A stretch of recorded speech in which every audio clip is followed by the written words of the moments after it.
if you want to create heat, just real quick, if you want to create heat, give the fans what they want, but not in the way that they want it. And yes, They'll get pissed off.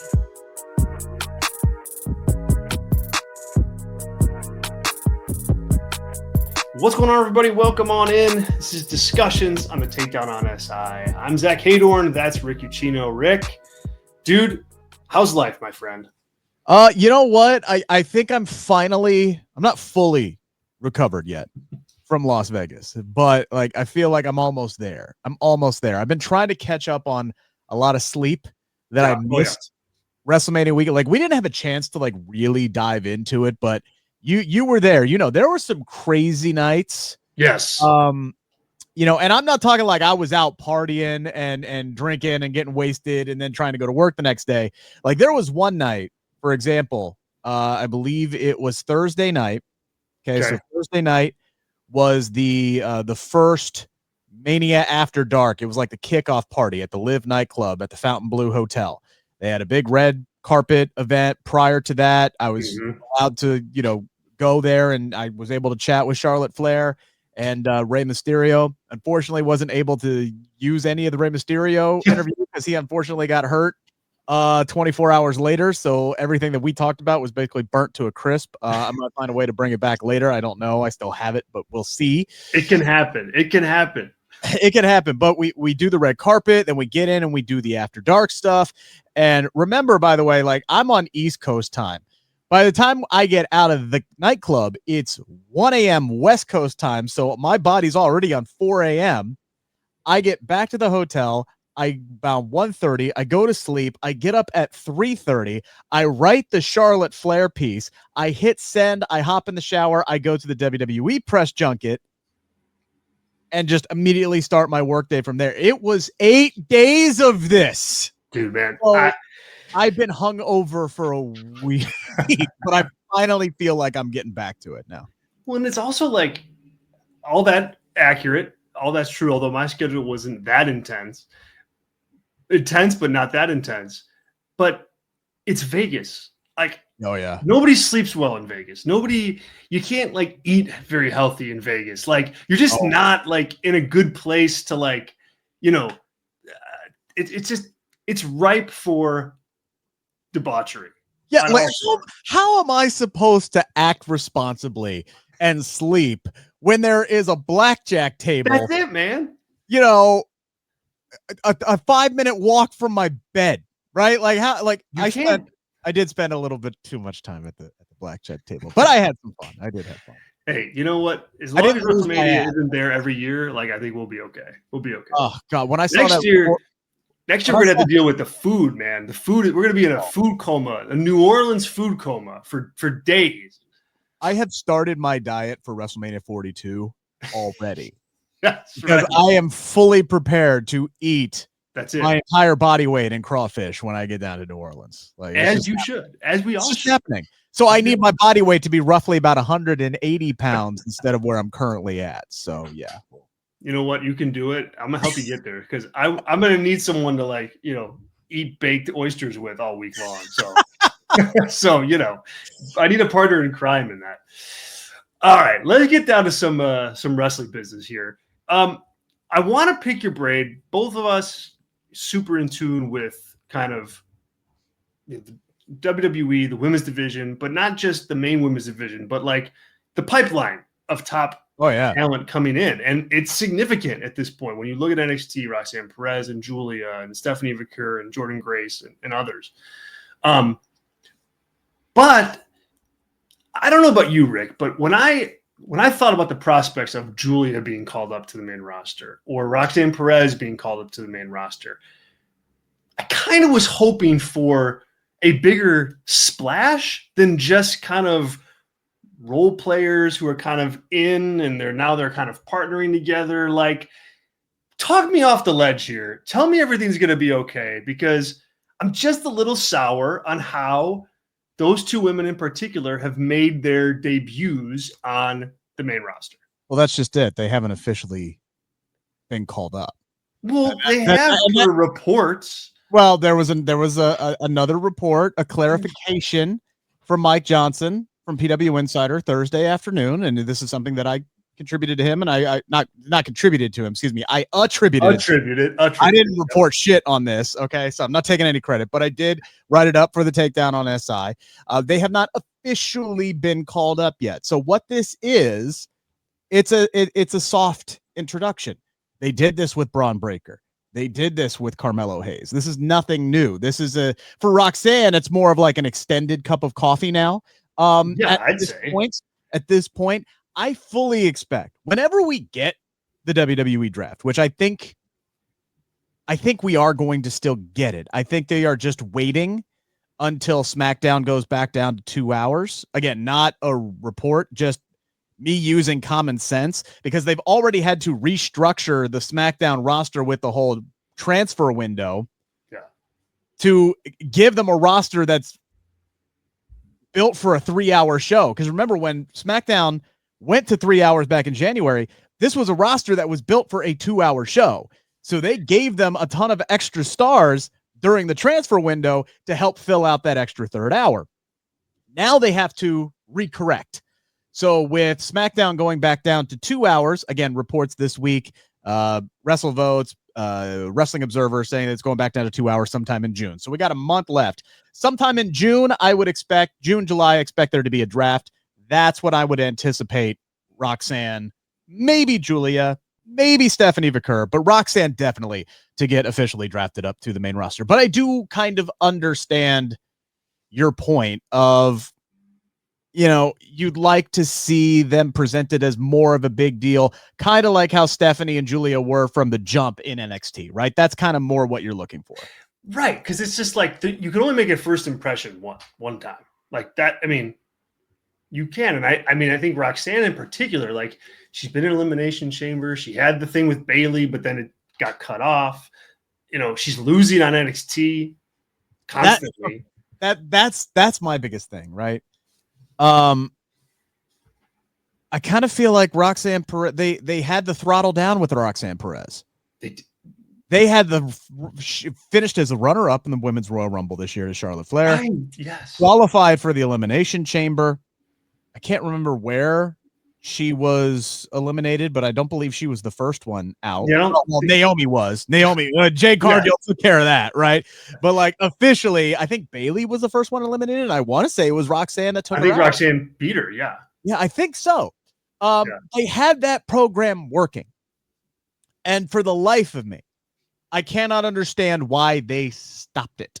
I can't understand why they halted what they were doing with Roxanne to then move Bayley into this position where she was tagging with Lyra to then have Becky come back and take her spot. Now, the promo that Becky cut on Monday and her motivations for attacking Bayley, it now kind of makes sense from a storyline standpoint. Whether they had that in mind the whole time or Becky is retconning things, I can't tell you. But Becky is a genius and she'll make anything work.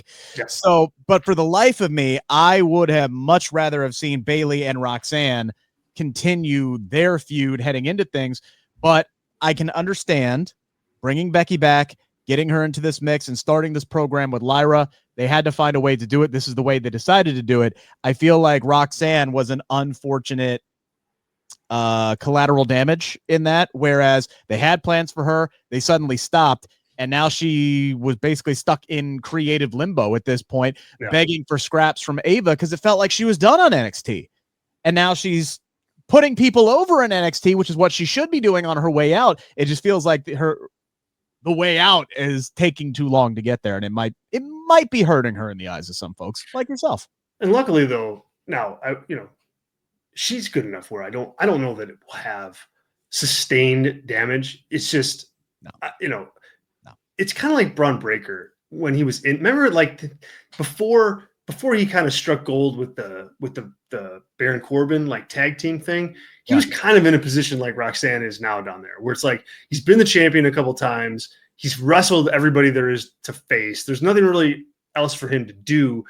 So luckily we have this tag team thing, and Roxanne just hasn't found that other thing yet. But she's done everything there is. It's like it's time in my eyes to get her. Oh, no, yeah, for sure. Like the extended heel run that she went on, because remember when she first came in to NXT and she was just the lovable, sweet, innocent baby face, and she kind of had this identity problem where people just didn't see her as like this ruthless killer type in professional wrestling. She's just very sweet, very nice, very pleasant.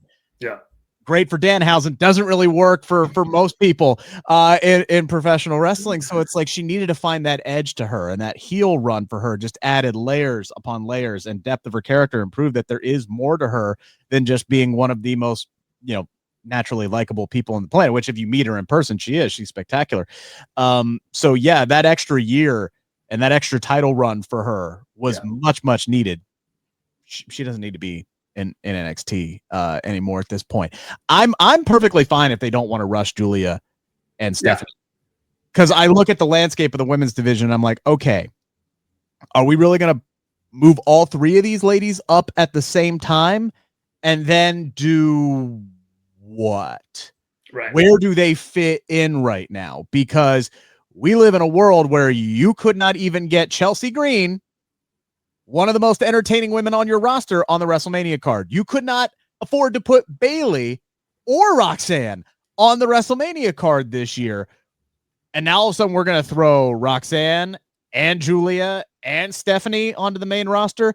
It's a great problem to have, but it's not a problem they need to force on themselves. Like Stephanie and Giulia can continue to be the face of NXT, honestly, through the next year. I think. I don't think you need to rush them. I understand the temptation to do it because Stephanie has exploded onto the scene and is a massive star, already getting great pops on the main roster. I can understand the temptation, but I'd utilize some patience on this one.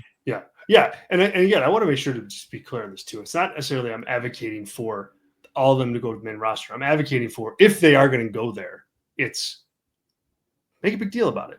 Put some oomph behind it, but you can't always.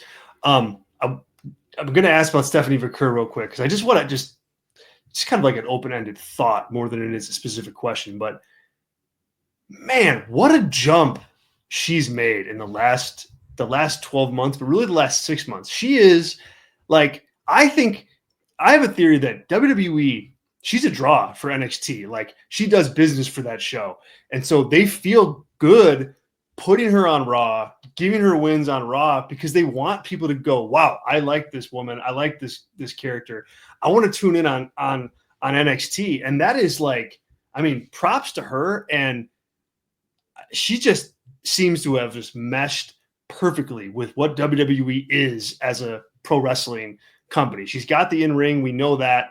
But I also think she gets the character. She just gets like the mannerisms of like being in front of a camera, the entrance, the spectacle of it all. Like, it is clicking for her right now. It's really impressive.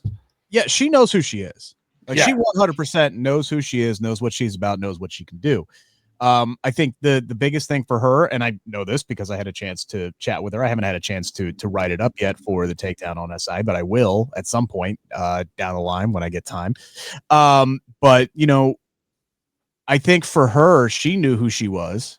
I think just a lot of people within the last year have figured out, and a lot of people in some like really, really high places have figured out who she is and what she can do. And I think I go back to that match that she had with Mercedes, where Mercedes like really helped put her on the map. Yeah, Mercedes won the match, but Stephanie was the star. Like, Stephanie absolutely was the star of that match, and I think it put her on the radar for a lot of pro wrestling fans. Like, oh damn, like, who is this? Like, I knew of her. I didn't see, like, full disclosure, I work for like 3 different jobs. I got 2 kids. Like, I don't get a chance to watch as much professional wrestling as I would like. I make sure to watch WWE and AEW, right? That's what I make sure that I put my focus on. I don't get a chance to watch as much New Japan, CMLL, some of these other companies as I would like. So I knew of her. I didn't, I wasn't as familiar with her game, to quote Shaquille O'Neal, right? And then I see that match and I'm just like, I need to pay attention more. I need to focus more on that. But she knew who she was. She knew how good she was at the time. She just needed that opportunity to come in and show it, and honestly learn the language a little bit, right? Learn English and figure out the language barrier situation. and that's going to continue to get better. It's something she's working on. So yeah, she's got it. She knows it. WWE knows it. Doesn't mean you got to rush it. Doesn't mean you got to rush it, but I understand the temptation to strike while the iron is hot. Yeah. Yeah, that match with Mercedes Moné made her a lot of money. A lot of money. For sure. For sure. So might have lost AEW a town. Yeah, it lost AEW a town. We're being honest. But they're going to be just fine. They got Mina coming in. They got a few other people that they got reportedly who are coming in as well. They're going to be just fine. Like, if you're a women's wrestling fan, has there ever been a better time?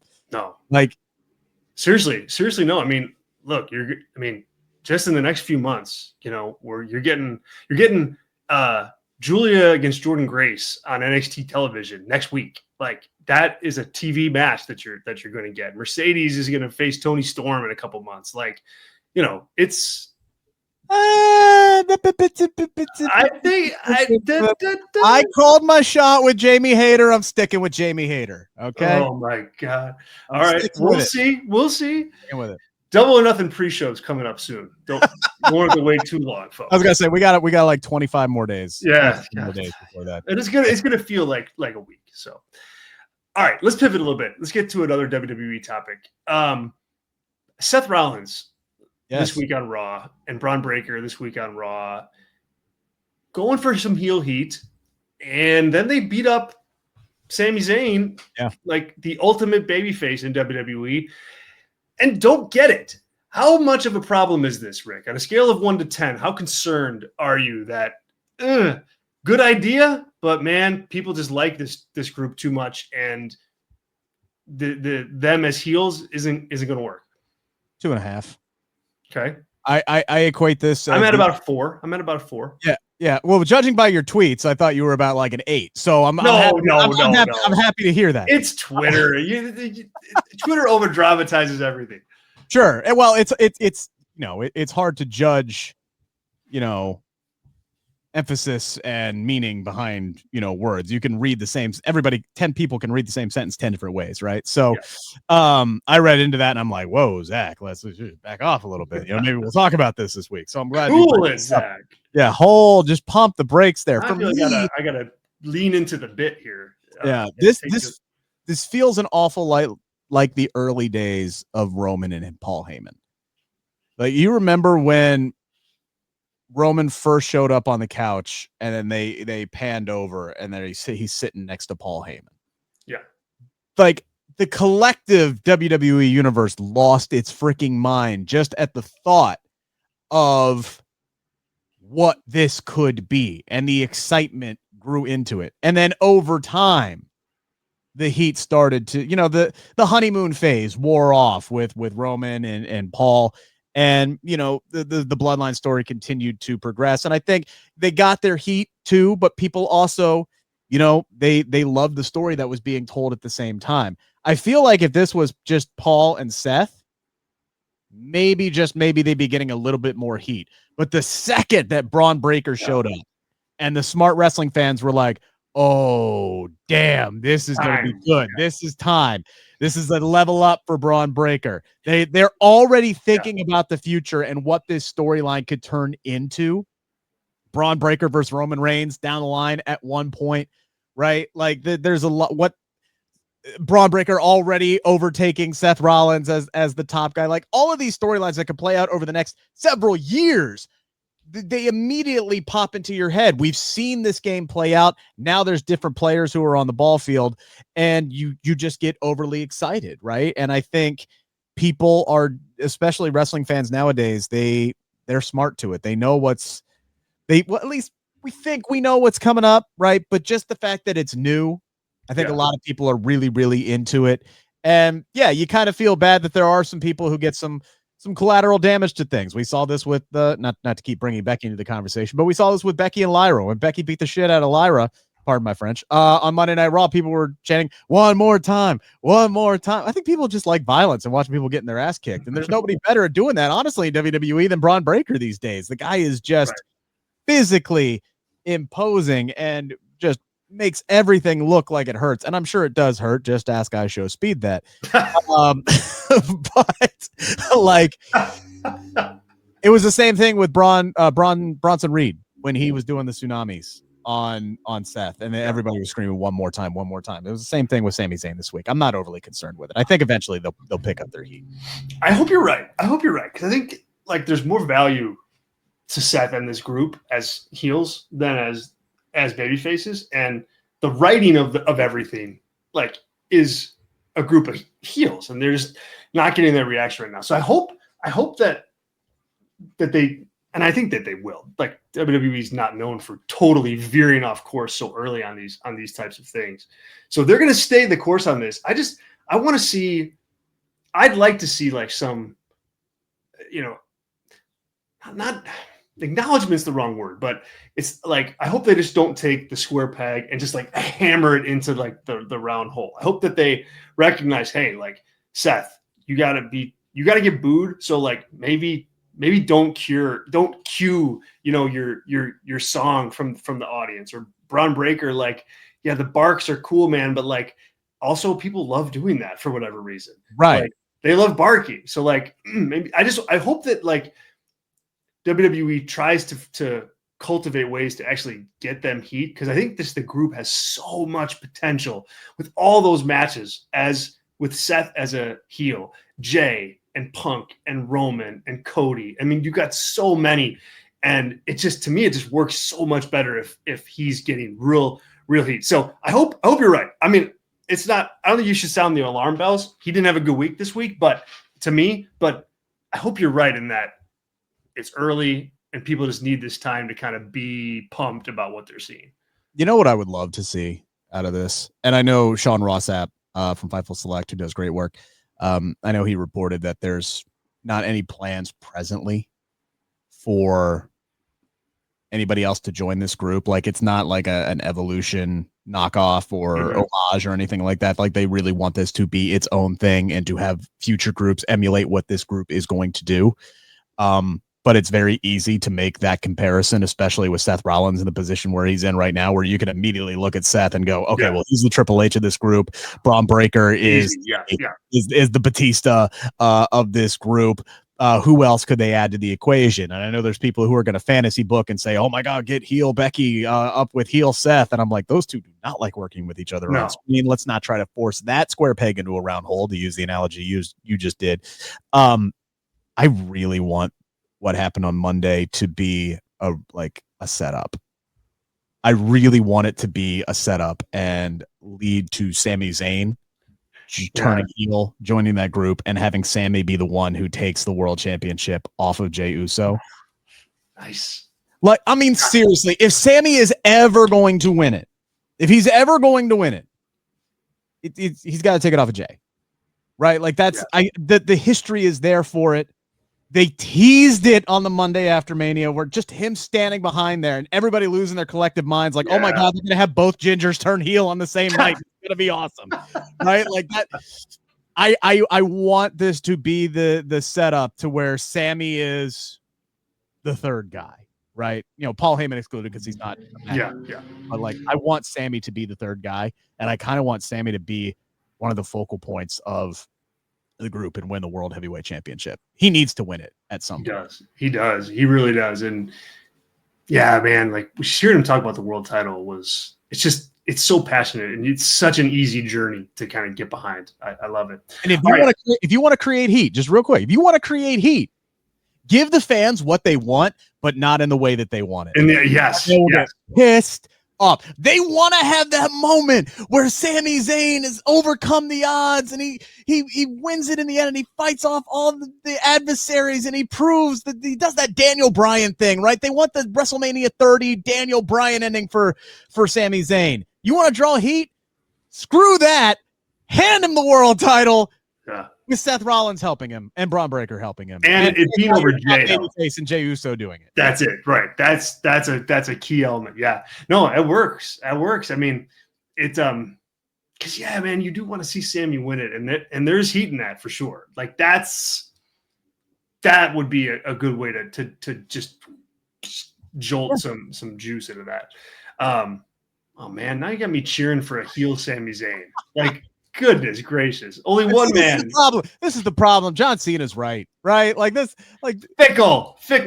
Well, Danny Bryan's right in the fact that we're fickle, but I mean, I mean, hell, you want to talk about heat? Like John Cena, like broke up with all of us and is calling us a-holes and losers and this, that, and the other thing. And by WrestleMania 41, we're like, he's gonna win. Thank you, John. Yeah, we love you. All right, last question here before we ride off into the sunset. Based on what you've seen, 2 key returns this past week. Yeah. Rusev, Aleister Black, both back into the fold. Who's got a higher upside at this point in your eyes? Based off of what I've seen? Yes, based on like what you've seen, because they're both back. I wouldn't say they're back with a huge bright light shining on them either. Yeah, this is more what I thought you would go with that opening question that you had about Roxanne and Giulia, because you fans of Rusev, it's going to be hard getting that name back, and Aleister, as far as I'm concerned. Both are going to be difficult. Yeah, because I've been calling them Miro and Malachi for the M&M boys for a while now. But like, if you had high expectations that they would be coming back and they'd be fighting for, world championships, like right off the bat, and be like main eventers, like based off of what I saw this week, that's not going to be the case. They're gonna work their way up, hopefully, to that. Yeah, but they are decidedly at the, man, I can't even say top end of the mid card for Rusev based off of where he's going, because his first match is against Otis. Like, Otis is over, but I mean, like, they've been doing nothing with the Alpha Academy. So it's like, okay, he's going to come in and he's going to dominate them and he's going to beat Otis. And then, yeah, Aleister Black shows up on Friday and he gives the Miz a black mass and he's going to beat his butt tonight on SmackDown. Like, okay, this all to me is just a very, hey, welcome back. Here's a couple of things to get you started. Okay, where are we first starting?